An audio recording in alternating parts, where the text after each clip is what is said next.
Okay, it's time now for the Middle East Report. We're speaking to James Dorsey, an award-winning scholar as well as a journalist with a different perspective on the Middle East, a senior fellow at the S. Rajaratnam School of International Studies based in Singapore. James, good morning. Welcome to Radio Islam International. Pleasure to be with you, as always. Okay, now starting off the big story that took place earlier this week, a very sad story as well. The earthquake in Turkey and Syria is likely to widen rather than narrow the gaps between the Turks, the Syrians, and the rebels. Indeed. I mean, it's obviously a tragedy with, at the latest count, more than 21,000 people having been killed in these earthquakes. In some circles, there is hope that the earthquake would bring people together, particularly on the one hand, the various factions in Syria and the Syrian government, and in Turkey, certainly in advance of the election in May, Turks and some 3.5 million Syrian refugees who are primarily in the earthquake-hit zone. The likelihood is, that may be a hope, but the likelihood is low. In Syria, distrust between the government and the rebels is just far too deep for that to happen.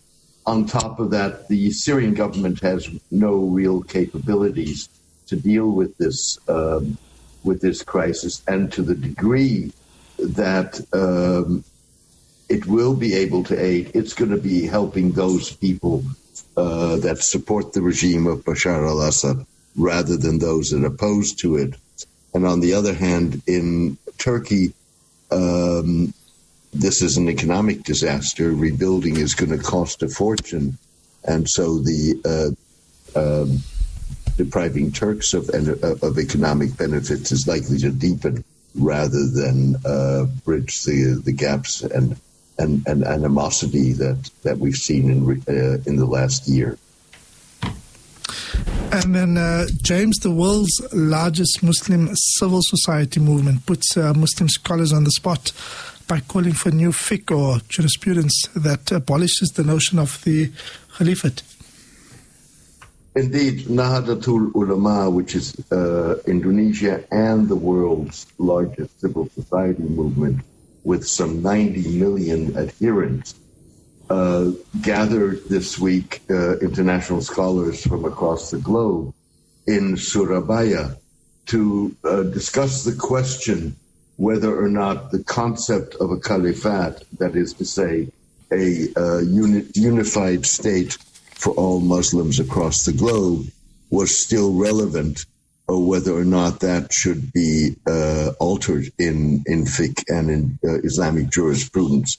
The argument being that, on the one hand, the world is organized on nation states, and fiqh and Muslim majority states have accepted that,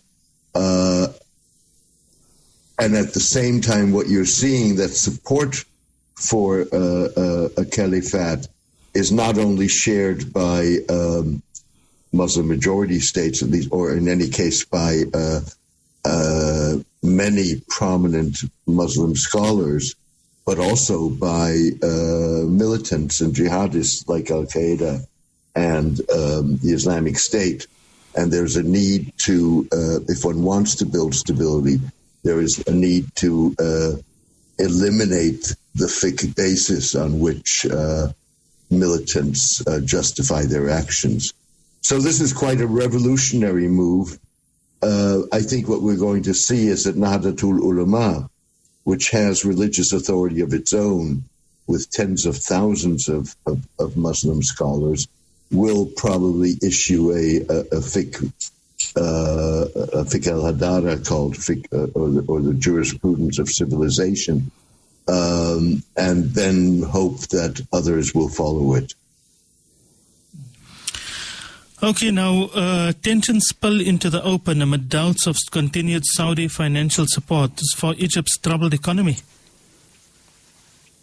Indeed. So you've seen a spat of insults going back and forth, particularly in the media, between Egypt and Saudi Arabia. particularly since the Saudi finance minister at the World Economic Forum in Davos last month said that Saudi Arabia would no longer be providing unconditional aid. It wanted to see economic reforms. And it said this not specifically with regard to Egypt, but in general. But Egypt is one of Saudi Arabia's greatest recipients. The economy is essentially collapsing. The value of the Egyptian pound has diminished by 95% just in the last year. And the policies of al-Sisi, the economic president, have contributed to that significantly, even if there, of course, was the fallout of rising energy and commodity prices as a result of the Ukraine war. And this is all reminiscent of actually a history of these kind of strained relations between Egypt and Saudi Arabia. Go back to what Egyptians were saying under Anwar Sadat, the former Egyptian president, but also early in the regime of al-Sisi, you had leaked audio tapes in which Sisi himself was being very derogatory about the Saudis. And then finally, James, execution in Saudi Arabia double under Mohammed bin Salman. Indeed. So what we've seen is the number of executions rise exponentially since Mohammed bin Salman came to office. This despite the fact that he has, for example, said that minors no longer would be put to death, or people who have been imprisoned or sentenced but not executed since for crimes that they had, or for violations of the law that they had committed while being underage, but now being of age, those people getting executed. So it raises not only the issue of human rights in Saudi Arabia, but it raises the issue of rule of law, even within the Saudi context in terms of adhering to new rules and regulations. And of course, it is an issue that is going to complicate Mohammed bin Salman's efforts to basically polish what is a tarnished Saudi image.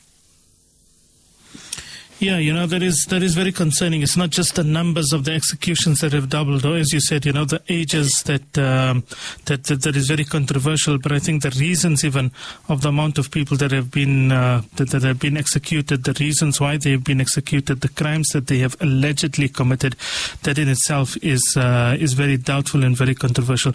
But anyway, James, thank you so much for your time this morning. It's always fascinating speaking to you. My pleasure, and indeed I would wholly underwrite what your last comment. These are often crimes of freedom of belief and freedom of expression, non-violent, and those, as far as I'm concerned, are basic human rights. Yeah, exactly. James, thank you so much for your time this morning. My pleasure. Thank you for having me, as always. Okay. So for the listeners, you can subscribe to James' newsletter or his blog, The Turbulent World of Middle East. Yeah, you take care. Thank you so much. Bye-bye. All right, so that was James Dorsey with the Middle East Report. You can subscribe to James's newsletter, his blog. It's called The Turbulent World of Middle East Soccer. You can check his articles on that website.